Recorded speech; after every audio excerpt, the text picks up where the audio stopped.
José Ornelas, professor catedrático no ISPA, Instituto Universitário e coordenador do projeto Rede Pares Violência de Género e Empoderamento.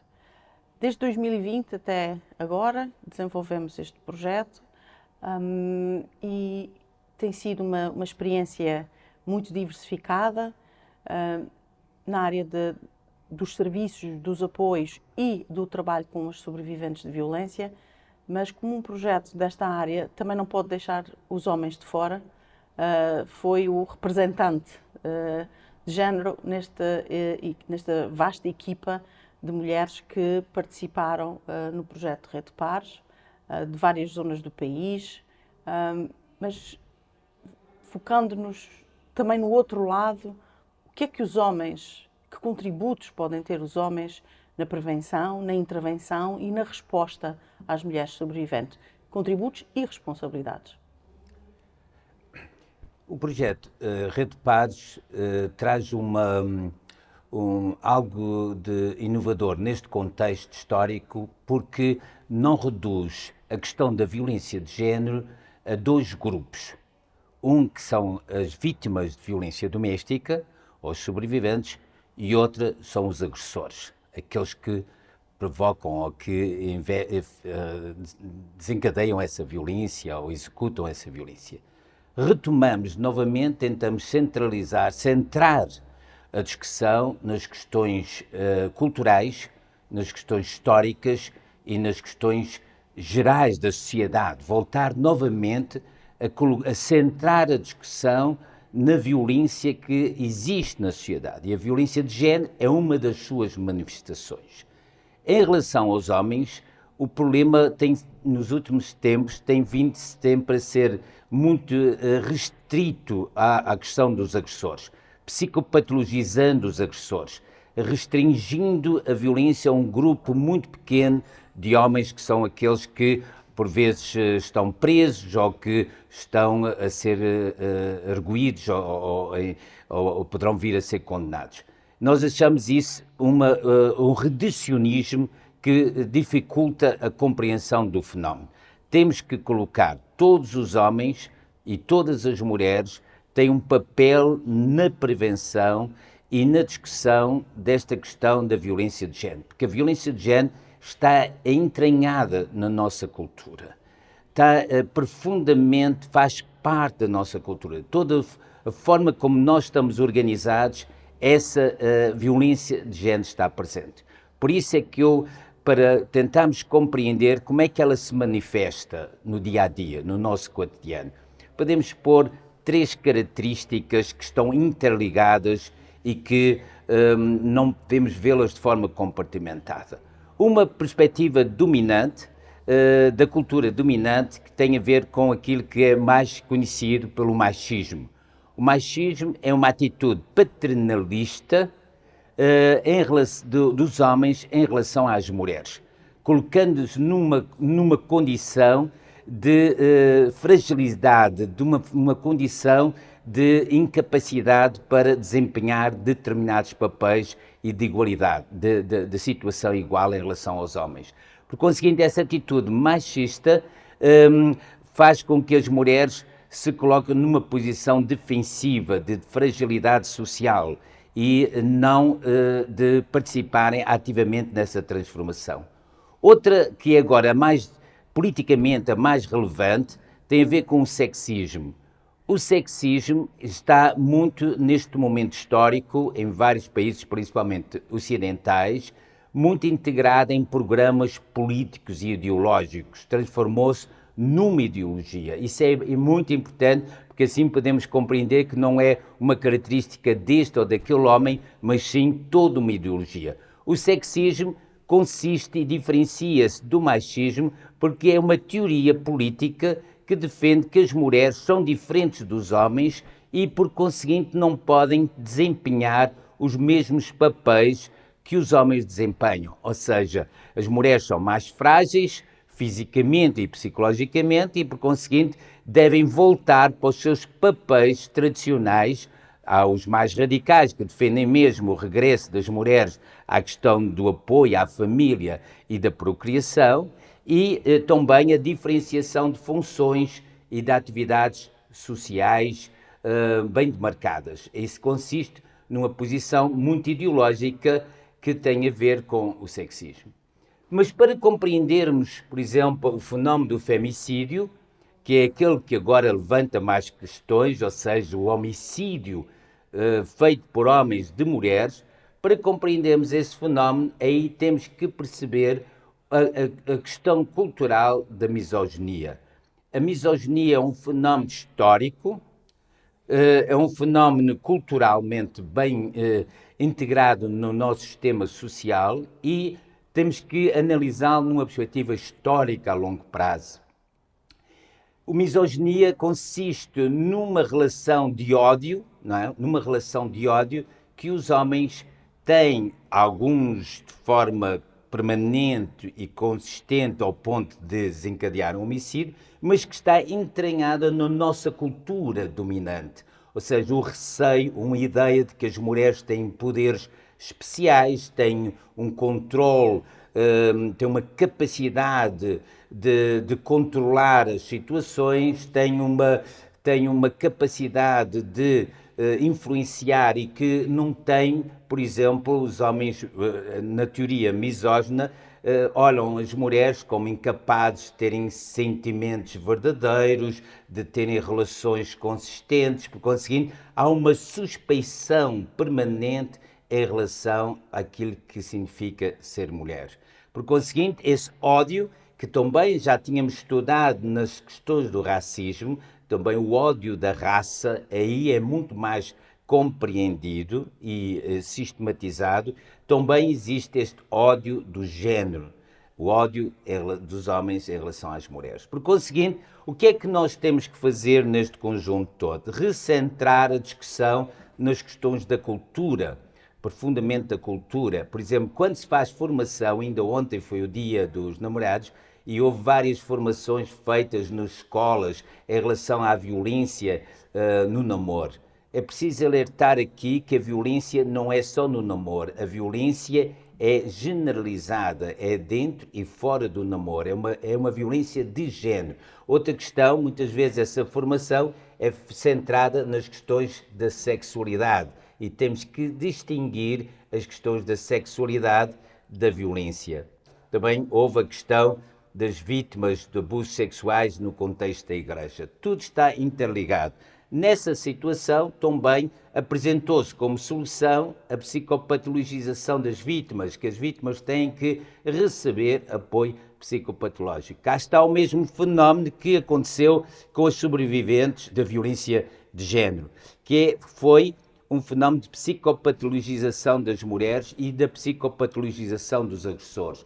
Ao fazermos esse percurso, estamos a retirar a discussão e a fragilizar as mulheres e os homens na discussão de fundo das questões culturais. As mulheres não têm que ser psicopatologizadas, têm que participar socialmente na resolução deste problema, como os sobreviventes de abuso sexual de crianças também precisam de se organizarem em sistemas de apoio interpares, no sentido de expressar a sua revolta e exigirem compensações reais para aquilo que lhes aconteceu. Por conseguinte, esta psicopatologização leva à culpabilização das vítimas e leva os homens em geral a se separarem dos agressores, ou seja, estes homens agressores têm um problema psicopatológico e eu estou de fora dessa situação, por conseguinte não tenho que participar nessa discussão. O que é que nós sugerimos? Sugerimos que a discussão seja abrangente. Todos os homens e todas as mulheres têm que participar ativamente neste processo. Houve aqui alguma expectativa, quando foi o movimento Me Too, que iria haver um recentrar a discussão nas questões culturais.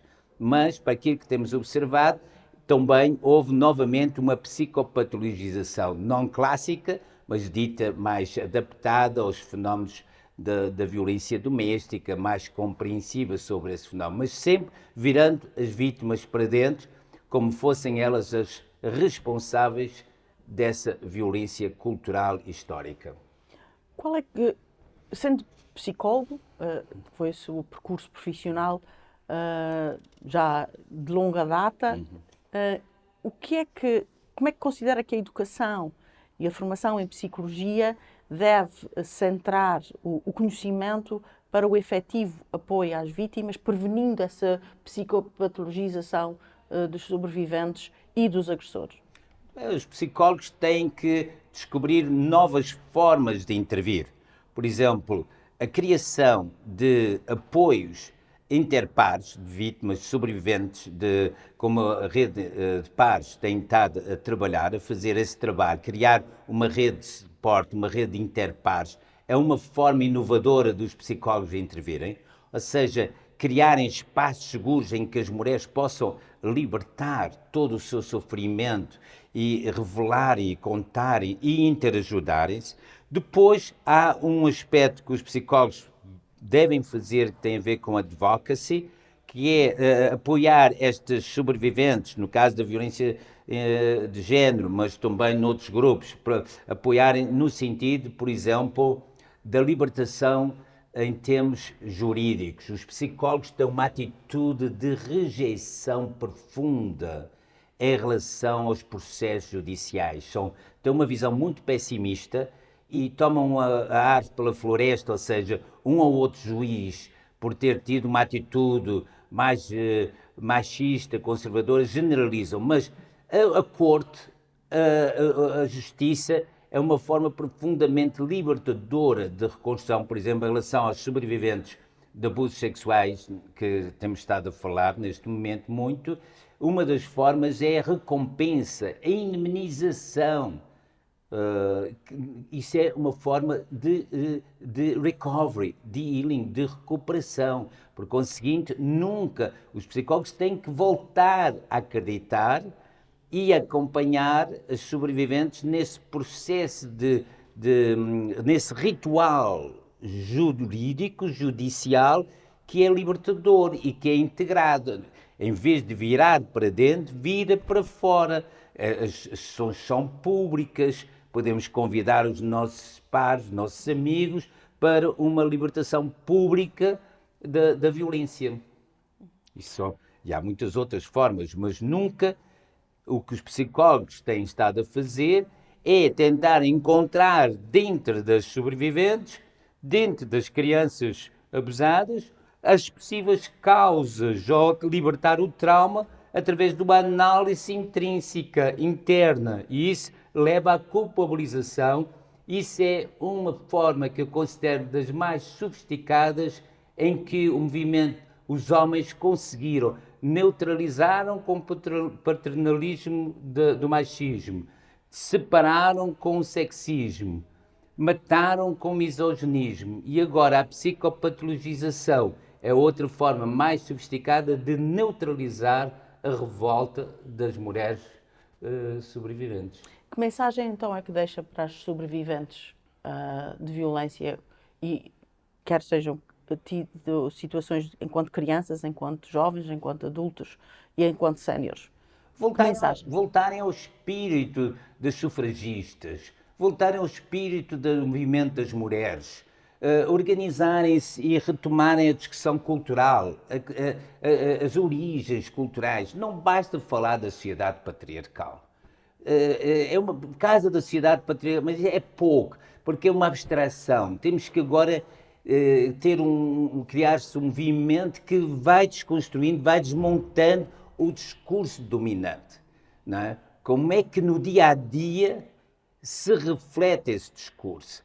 Como é que no dia-a-dia se prepara os grandes momentos de violência? Ou seja, trabalhar socialmente entre as mulheres e depois para o exterior, e os homens também têm que participar nisso, que é analisar no nosso cotidiano como é que esse discurso machista, esse discurso sexista, esse discurso misógino se reflete permanentemente em tudo. Na forma como as escolas estão organizadas, na forma como as universidades estão organizadas, na forma como é dado o ensino. Ou seja, o movimento das mulheres tem um papel importantíssimo sobre isso. especialmente com as sufragistas, sobre o direito à democracia, à participação, ao voto. Esta separação que os psicólogos e os psiquiatras fizeram de retirar as mulheres sobreviventes do movimento das mulheres e os movimentos das mulheres olharem passivamente, porque eu não vejo nenhuma crítica a esse fenómeno, levou a que o fenómeno não se resolvesse, se mantivesse e até pode aumentar. No meu ponto de vista, a violência e a misoginia e o femicídio pode tender a aumentar se nós não travarmos com uma discussão generalizada sobre este fenómeno. Por exemplo, vou só dar um exemplo, até o suicídio dos femicidas, dos homicidas, já está a ser psicopatologizado nas discussões da televisão. O que é que se passa? Porque é que eles se matam logo a seguir a matarem? Até desapareceu uma coisa que era tão estudada em antropologia, temos que voltar. O suicídio de honra sempre foi comum nos homens historicamente, nos homens militares, quando perdiam a guerra, suicidavam. Os homicidas, suicida é um suicídio de honra, porque eles não só mataram com o ódio da mulher tentar se libertar da relação ou por outros fenómenos, como não aceitam encarar publicamente e socialmente essa derrota. Por conseguinte, temos que voltar a centrar a discussão nas questões culturais, mas não em geral, mas no específico. Já estamos habilitados para discutir no específico. Talvez não tanto como ontem se falou na descrição gráfica dos abusos sexuais na igreja, não é necessário talvez entrarmos, mas discutir, desmontar especificamente o discurso que leva à violência de género. Está profundamente presente em toda a nossa academia. Não é só... A academia tem que ter um papel fundamental aqui, não é só os psicólogos. A academia tem que retomar. A academia teve um papel muito importante, por exemplo, no movimento das mulheres. O movimento das mulheres resulta muito, por exemplo, nos Estados Unidos, da academia. Criou-se esse movimento. Como, por exemplo, o movimento antirracista, sobre o ódio rássico. A universidade teve um excelente papel, as grandes universidades, as melhores universidades, a preparar. A academia tem perdido um pouco esse papel, é interessante. Teve uma fase em que as questões culturais estavam muito presentes, mas atualmente há sempre esta tendência dominante, devido a esta corrente dominante da psicopatologização dos comportamentos humanos, foi neutralizando e substituindo o movimento cultural das origens profundas, históricas, culturais, e eu aqui não quero dizer por razão técnica ou problema, evolucionárias, ou seja, da história da humanidade, não é? Estamos aqui a pôr, nós temos que fazer sobre a violência de género aquilo que as mulheres têm feito principalmente no último século, que demonstraram que podem alterar as relações sociais, saíram de casa, naquele papel estereotipado, uma boa demonstração de mudança. Então, se as mulheres conseguiram fazer tudo isso, o direito ao voto, todo esse percurso, quer dizer que a sociedade também se pode modificar, que os homens também podem fazer uma alteração, mas temos que abordar como as mulheres conseguiram conquistar passo a passo o direito ao voto, o direito ao trabalho, o direito à sua carreira. Essas questões todas têm que também ser discutidas a outros níveis. No entanto, as universidades, existem várias unidades de investigação com base no género, existem imensos estudos e teses em todas as áreas do direito, da antropologia, da sociologia, etc., que descrevem. Como é que elas podem efetivamente e realmente contribuir para a mudança na comunidade? Como é que podem fazer estas parcerias universidade-comunidade no sentido de efetivamente produzir mudança? Para já tem que, cientificamente e culturalmente, serem usadas e terem bases teóricas para confrontar este prestígio dominante da psicopatologização. Porque essas teóricas, que eu conheço muitas delas, não há um capítulo que seja, não há um artigo que seja para criticar. Por isso é que eu enfatizo aqui no meu podcast esta questão da psicopatologização, porque é uma questão óbvia. Quando se psicopatologizou, a meados dos anos 90, do século passado, foi o início da psicopatologização, não é? Das sobreviventes. Não é? Eu Sim, sim, sim. identifico 1990, foi quando a psiquiatria começou e as organizações não governamentais de mulheres começaram a encaminhar as vítimas para uma psicopatologização, como aconteceu agora com a apresentação da Comissão Independente, em que um jornalista pergunta, e agora? E a mesa, um dos responsáveis da Comissão, disse, todas as vítimas de abusos sexuais na Igreja devem ir, se precisarem, às consultas de psiquiatria e de psicologia. E a única coisa que a Igreja deve fazer é pagar essas consultas.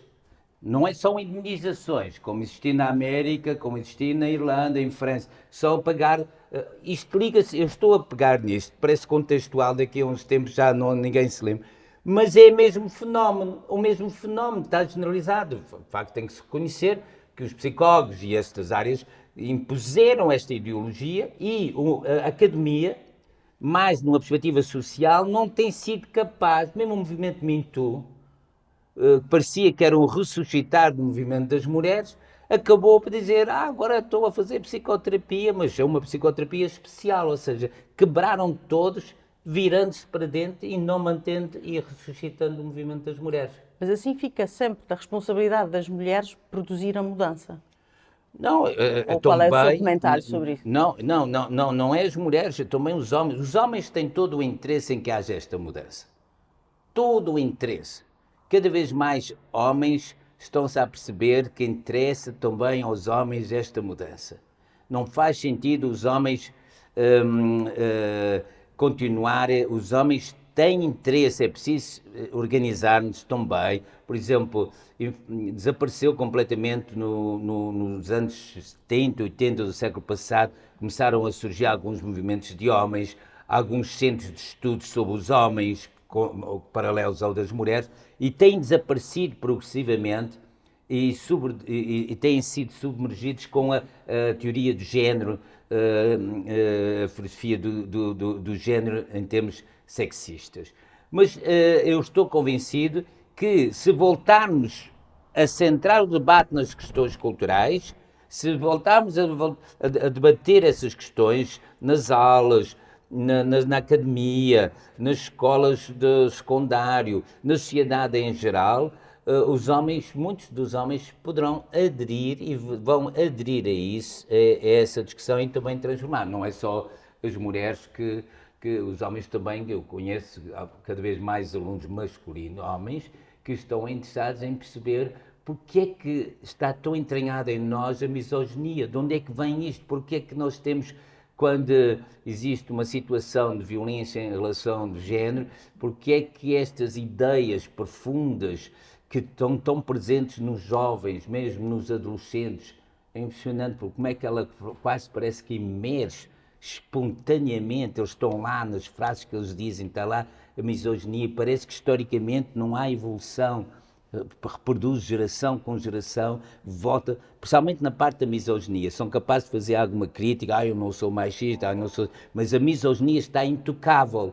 Intocável porquê? Porque não há uma desconstrução, não há um debate. Até nas manifestações que eu tenho assistido nesta área, do 25 de novembro, por exemplo, confundia-se machismo com misoginia e com sexismo, não se especificava a desmontagem, mas já havia uma esperança, havia um cartaz que dizia não há misoginia. Aí fiquei com alguma esperança. Mas a misoginia tem que ser objeto de discussão, objeto de investigação. Por exemplo, repare nessas pesquisas que você mencionou a nível académico, não há uma cadeira, não há um módulo sobre misoginia. A academia tem que ter módulos sobre misoginia e investigação sobre a misoginia. Muito bem.